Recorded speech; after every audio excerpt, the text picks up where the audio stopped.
Alright, this is an impromptu video.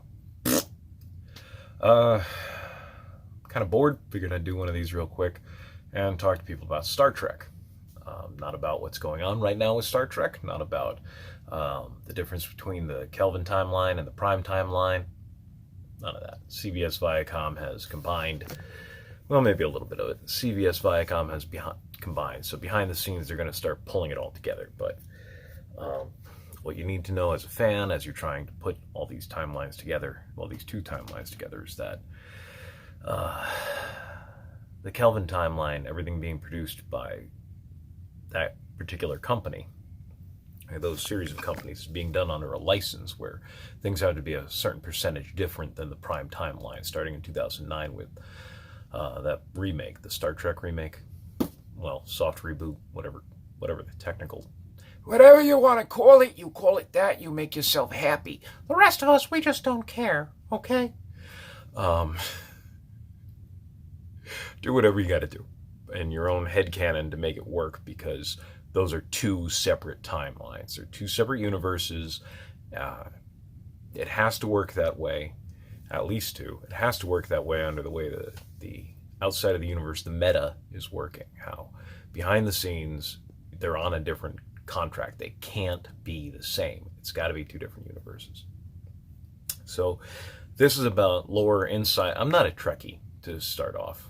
You're not going to believe that by the time I'm done with this, but I've watched a lot less Star Trek than most of my friends who are into Trek, and I know a lot more about Star Trek than most of my friends who are into Trek. This happened because I'm going to tell you another story. Oh, so once upon a time, in a faraway land, I started playing a game called Star Trek Online, and I started playing that game for the, what do you call it? The game, the way the game plays, gameplay, duh. So the space in Star Trek Online is like no other game out there. The space combat, it's very interesting. It was a lot of fun to play. I played solidly for about 6 months when it came out. I bought the lifetime subscription because I thought I'd be playing this forever. I really, really love the space combat until I just totally annihilated the system in all three. What do you call it? There's three ship types, and then there's 3 career paths in the game, and I figured out how to make the best combination for all 3 career paths and all 3 ships. So what is that, 9 possibilities? I think it's 9. 1, 2, 3, 1, 2, 3, 1. Yeah, it's 9. So anyway, I figured out all 9 possibilities. I built all 9 paths, and I was done with the game. But what drove me, the reason why this relates to Star Trek lore, is this is the game that drove me into Star Trek lore, because I'm one of those people that likes to understand everything about a fandom. So as I'm starting to play this game, and they're doing all these inside jokes in the game, which are brilliant, and they're incredibly well structured, and honestly, when you're looking at Trek for what Trek should be, I think Star Trek Online has been more true to Roddenberry and Berman and and what's his name there, who was one of the main writers. He's got 3 names. Anyway, I can't remember his name off the top of my head. He was on Deep Space Nine. Amazing TV guy. I've watched a lot of his other stuff. When I see his name, I always get excited because I know I'm in for a good story. Even if it's not my kind of a story, I know I'm in for a story that's going to be interesting, which is cool. It's good to know. It's good to see that, like to have somebody who hasn't disappointed you or has rarely disappointed you. So anyway, where was I? That's why I got into it, because they're doing all these inside jokes and about the lore, and I don't get any of them. And it's like, okay, so why is this thing on a planet if it's going to leave the planet? And what episode of what show was this based off? And what's a crystalline entity? And why? So the creature has to be born on a planet, and it lives in space once it becomes an adult, and it goes through a metamorphosis like a butterfly. What are they talking about? What is a salt vampire? What is going on here? So I went to the internet, which was kind of new at the time. It wasn't that new. It was 10 years ago, though. So 10, 8, whatever it is. So I went to this thing called the internet, and they have a website devoted to Star Trek called Memory Alpha, which is their wiki, their encyclopedia for all things Star Trek from canon, prime canon, A canon. And Star Trek is, everybody talks about, the Marvel Cinematic Universe. Well, long before there was a Marvel Cinematic Universe, there was a Star Trek Cinematic Universe that simply did the job better than anyone else. It's led to a revenue stream from merchandising that continued on until 2009. From the 60s to 2009, they had an amazing revenue stream through merchandising. And I know a lot of people are like, it's about the story. It's not about the merchandising. It's about the story. Well, let me tell you something. Merchandising drives story. Without money, you can't make films. That's it. Without money, you can't make films. Don't abuse your customers. Treat them with respect. The customer is not always right, but he or she is, or it, or whatever your one of 72 genders are. More power to you there, whatever. Treat them with respect, because the customer may not always be right, but the customer is always the customer. Always. So anyway, merchandising is an important part of filmmaking. Merchandising is product placement inside of a film is an important part of the film. Films are expensive things. It takes a lot of production to make one, and that production costs money. And if you can recoup that money from merchandising, then do it. If you can make more money off merchandising, do it. If you're making a product somebody wants to buy because they like the story you told, hey, you're doing your job just right. Good for you. Story quality matters. Story quality is very important. And Star Trek has that in spades, bringing it full circle here.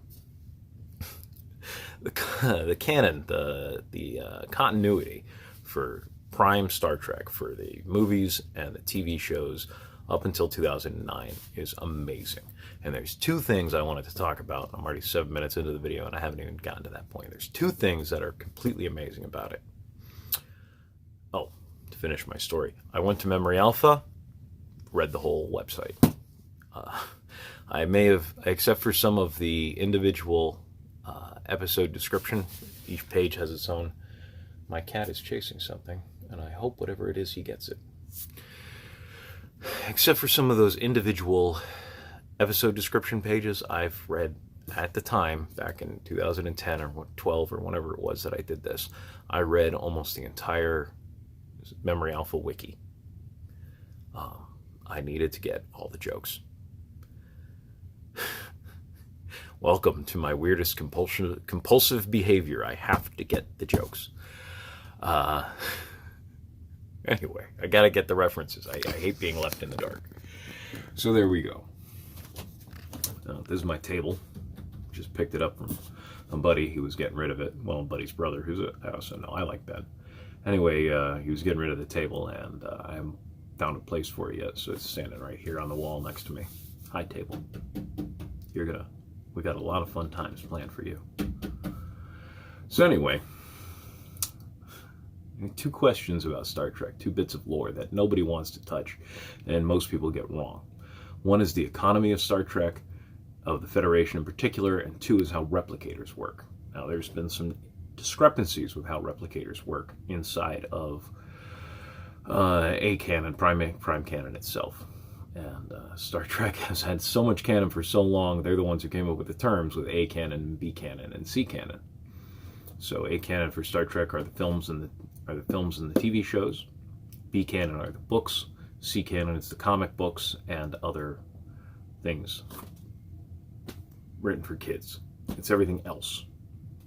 So there you go. That is standard for that has become the standard for cinematic universes. It started with Star Trek. The only person to violate that is Star Wars, and boy, didn't that turn the EU into a mess. And if you're not a Star Wars geek and you don't get that, it's okay. They tried to make everything A canon, and it didn't work at all. Disney tried to make everything A canon after they took over, and it didn't work at all.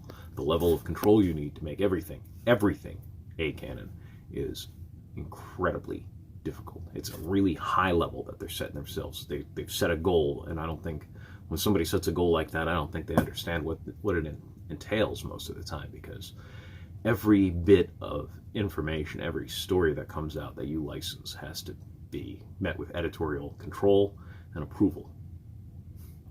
Good luck. Marvel has not stayed to that standard. The movies are A canon for Marvel Cinematic Universe. The TV shows are B canon.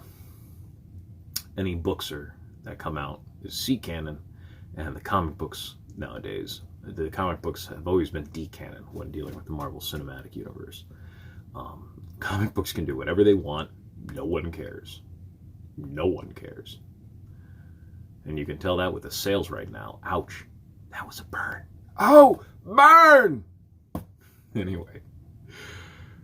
Star Trek, Federation, Replicators.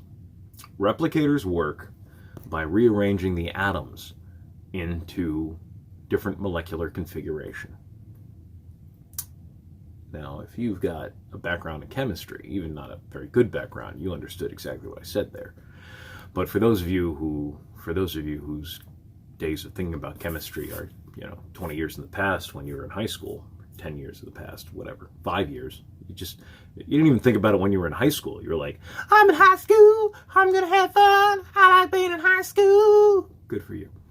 Glad you had a good time. Life is hard to enjoy. Take what joy you can find.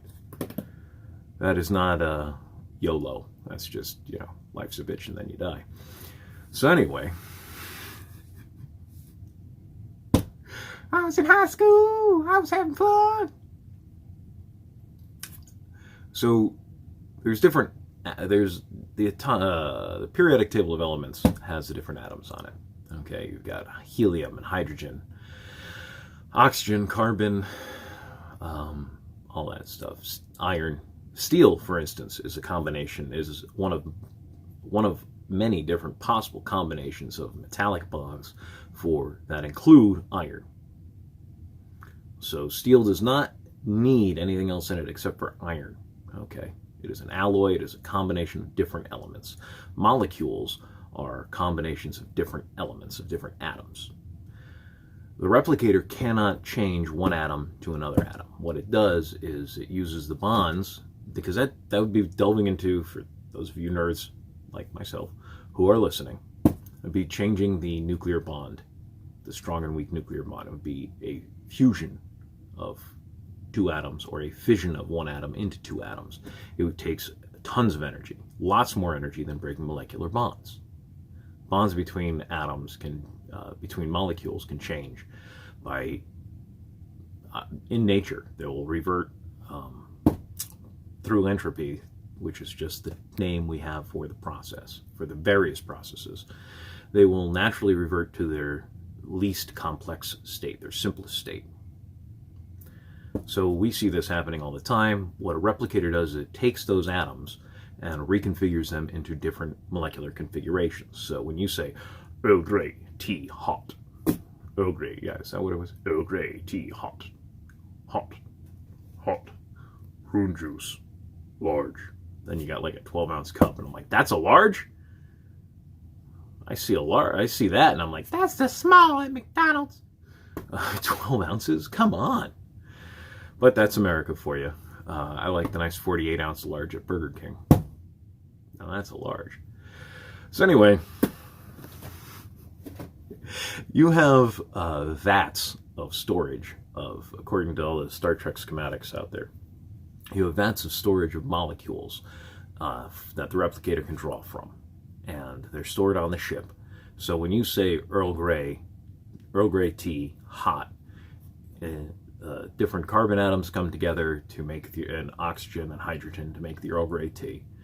And water is H2O, two hydrogens and an oxygen. Then you have carbon atoms coming together to form the cup, which is usually a ceramic cup.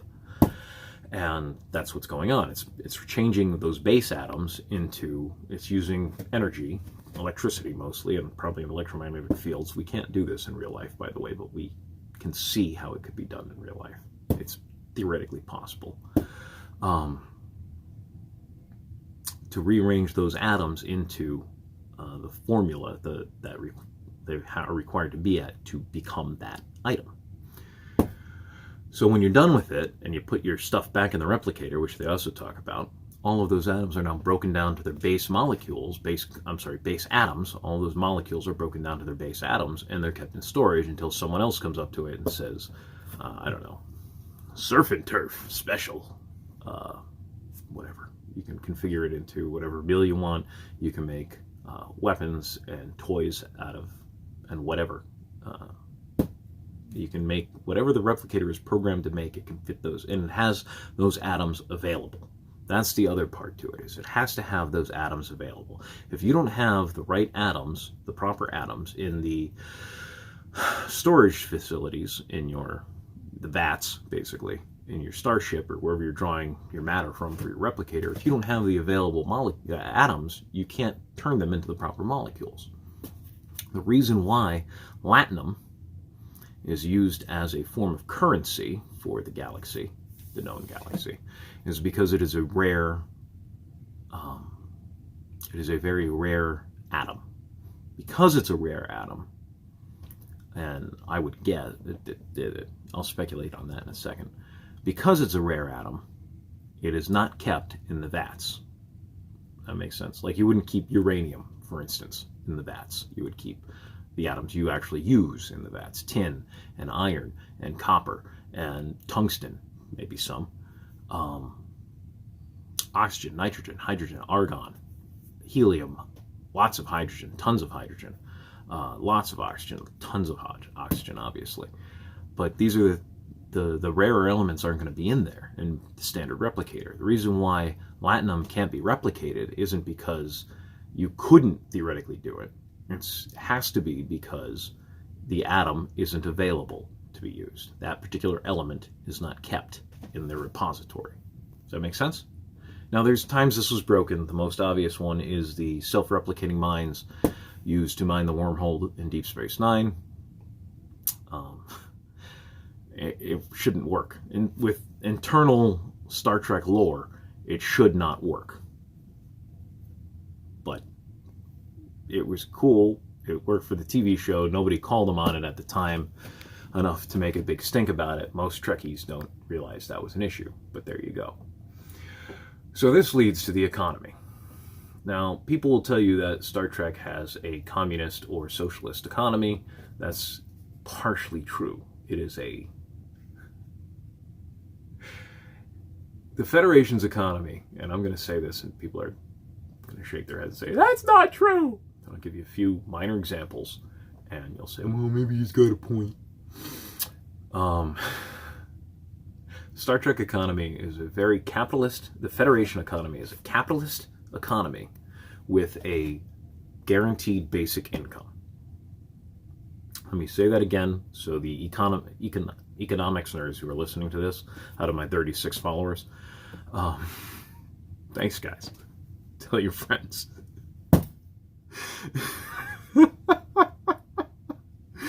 Let me say it again for you. It is a capitalist economy with a guaranteed basic income. What that means is everyone in the economy is guaranteed a living stipend. They are guaranteed a basic income from the government. But most of the economy is done via big business capitalism, huge business capitalism. And here's why it could what they're doing could theoretically work. They have an effectively unlimited supply of energy with their matter-antimatter converters. Now, the whole idea of dilithium crystal was created. It's total fiction. It was made up for, let alone trilithium. It was made up for Star Trek. Dilithium crystal is not antimatter. If you know what antimatter is, I'll tell you, actually. It's a quick enough explanation. You know how there's protons, neutrons, and electrons inside of an atom? And that's positive matter. And antimatter, or negative matter, protons, instead of having a positive charge, have a negative charge, and electrons, instead of having a negative charge, have a positive charge. So if you've ever heard of positron, positrons are antimatter. Simple enough. They are positive electrons, or anti-electrons, positron. So anyway, when positrons meet electrons, there's almost 100% efficiency in turning that matter into energy. We turn matter into energy all the time. You've done it. If you've ever struck a match and lit a fire, you've turned matter into energy. It's a very inefficient way to do it compared to antimatter. Everything is very inefficient compared to antimatter, including fusion. Fusion is the most efficient form of energy creation that we know of to this day, turning matter into energy. And it's compared to an antimatter conversion. Actually, antimatter is, we've done antimatter. But compared to antimatter, fusion is very inefficient. Fusion is when you take two nucleuses, two atoms, and fuse them together into a bigger atom. Specifically, when you take two hydrogen atoms and fuse them into a helium atom, that is the most efficient form of fusion. I know, it's really exciting. It's a really good show. Really, really good show. So anyway, because they have a vast supply of antimatter, they're able to give to the citizens of the Federation free energy as much as they want. It is arguable that a single matter-antimatter conversion place, engine room, whatever, from a starship like the Enterprise would be enough energy to take care of all the production needed for the solar system. Because the amount of energy you need to warp in and out of places is much higher than you need to run factories and houses and holodecks and all that stuff. That's all ancillary compared to running matter-antimatter warp. I'm sorry, just a warping through space. That drive it takes up most of the energy from the ship. So it is arguable that a single matter-antimatter energy plant could handle all the electrical needs of a solar system, even a highly populated one like Earth. Even if it takes two, that's two compared to all the ships that we know of in the Star Trek fleet. It's not very expensive at all, cost-wise. So using that as the basis of the argument, Earth, the Federation, pays for everyone's energy. They just write it up as cost. It's dirt cheap for them to do it. It costs very little for them to make one plant to run the entire planet. So every planet gets one matter-antimatter plant. That's a pittance as far as Federation spending goes. That's not hard for them to pay for that. It wouldn't be hard for private industry to pay for that, assuming private industry works the way it does on Earth today. That would be, if dilithium is as cheap and abundant as they make it out to be, then, hey, I got a cowlick. Then yeah, in Star Trek, paying for everybody's energy costs, it's practically nothing. It's like when you go to a city that gives out free Wi-Fi. There's plenty of cities around that give out free Wi-Fi. There's businesses around that'll give out free Wi-Fi while you're sitting there. Almost every McDonald's will give you free Wi-Fi. Every Burger King will give you free Wi-Fi. It's not a high cost. So the government paying for all of your energy needs, well, once you pay for the energy needs, then all the rest of the needs of a person just living their life it's just housing and food. Now, we're not at a place where we can do that right now, as far as modern economy in 2000, what year is it, 20? We don't have antimatter plants that can pay for everything. That incredibly would just reduce the cost of living to practically zero. But for the average person, they never need money because as long as they're living inside the Federation, they don't need money. Everything's paid for. If you want more in your life, you have to work for it. And you'll see that in small doses. The writers did not handle this with perfect consistency throughout the 4 TV shows and the movies. In fact, the whole concept of not needing money or not having money does not appear in the series. Does not appear in the series until Star Trek 4, The Voyage Home, the one with the whales. It's the one with the whales. Your vessels, your nuclear vessels. Anyway, it's one of my favorites. It's one of the few Star Trek movies of the original series I've actually seen. I think it might be the only one I've seen all the way through. How do you know this guy isn't the one who invented it? Who invented it? Computer. We use this. Picks up the mouse. Computer. Then there's, Newman from Seinfeld, and he takes the mouse out of Scotty's hand and he puts it down and moves it around and clicks. And he goes, Scotty looks at it and goes, "Oh, how quaint." So it's in that movie, after the original series is over, the Next Generation hasn't started filming yet, I don't think. I'm not 100% sure on that. And that is the first time in the entire series where they say in the future we don't have money anymore. So everything in the original series and the movies 1, 2, and 3, we had money. The Federation had money. We're part of the Federation. So the Federation used money up to that point. They called it credits.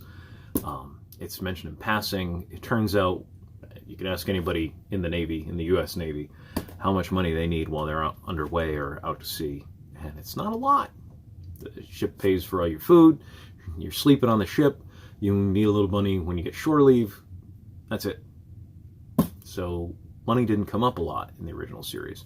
But it did a few times, and each time it was treated like it was today. Especially when dealing with freighter captains, and the Tribbles episode in particular. There's a lot of talk about money comparatively. There's not a lot of talk about money in the episode, but compared to other episodes, that's where you hear the most about money. We have freighter captains all the way up through Voyager. And these people are doing this job, theoretically, to make a profit. They're not just doing it because for the joy and the aspiration it makes me feel inside. People are out colonizing planets for a shot at a better life and a better future. When Earth is pretty much a utopia, why aren't you just staying there? If you just want a nice, easy life, then take your government-given income, your basic government allowance, your basic living income, and sit in your little apartment and play Xbox all day. Never achieve anything with your life. Never do anything with your life. Go to the bar once a week or twice a week. You don't have to do anything in the Federation because they've got the basic living income, the basic guaranteed income, I believe is what I called it at the beginning of the video. Middle, really, of the video. About 10 minutes in. So you don't have to do anything, but if you do, there is some form of barter or credit that the average person just doesn't need to deal with. How exactly they work out a credit system and a voucher system for Cisco's Captain Cisco's father's restaurant in New Orleans, things like that. I don't know exactly how they work that out, but he's using replicated stuff and homegrown stuff, so he probably just has a bigger allowance because he runs a restaurant. They want to encourage restaurants, and maybe, I don't know, people go there and they spend part of their credit allowance there, whatever it is. There's probably some way of keeping track, or it's just a pool and they don't worry about it till there's too big of a drain on the pool. I don't know exactly how that would work, but you see examples not only of freighter captains, but industry is moving on. You've got the guy who, also in Deep Space Nine, you have the guy who is a terraformer. He's a planet terraformer, and he manages to terraform a sun. He actually reignites his sun, and he dies in the process of doing it, even though he didn't have to. Not my favorite episode. It's kind of stupid, honestly. The whole episode was pretty stupid. DS9, as much as it's my favorite of the series, and it is, in my opinion, the best of the series, is the only one I really enjoy watching, there's some stinkers. Like, most of those episodes are really good, but there's some stinkers in there. And you're going to have that with most TV shows. Not everything is, Better Call Saul and Breaking Bad, where they lovingly craft every episode. A lot of times in TV production, you're like, we got to get something out this week. And sometimes you get gold, like the Star Trek The Next Generation episode where Picard is captured by the Cardassians, and he's got the 3 dots, and he's like, or 4 dots or whatever it was, and the Cardassians are trying to get him to break by saying there's a different number of lights, dots, whatever they were. That episode, it turns out, well, first off, it's one of my favorite Next Generation episodes. It's a great watch. I love Captain Jellicoe, whatever his name was. He was very, very serious, very by the book. Not just by the book, but he had a job to do. He was there to do it, and he did it. Did it very well, actually. Succeeded on all fronts. Anyway, that whole episode was shot on the cheap. The whole episode was written very quickly. If you go and listen to people talking about it, they'll be like, that was shot on the cheap. We didn't have a lot of money. We had to come up with an interesting plot that would keep us entertained as writers, that wouldn't cost a lot to do.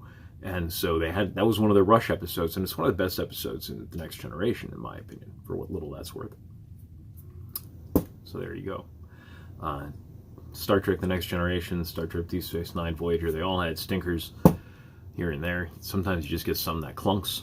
Happened to Johnny Carson, telling jokes during his monologue, and they don't go over, and you just go, whoa, bamo. Sometimes you get a clunker. Anyway, yeah. So the Federation economy works it is a capitalist economy with a basic guaranteed income. Replicators work by rearranging molecules, not by changing atoms. Okay? Thanks for listening. And remember, this has been an impromptu video. Where's that? Yep, that's the button. Bye-bye.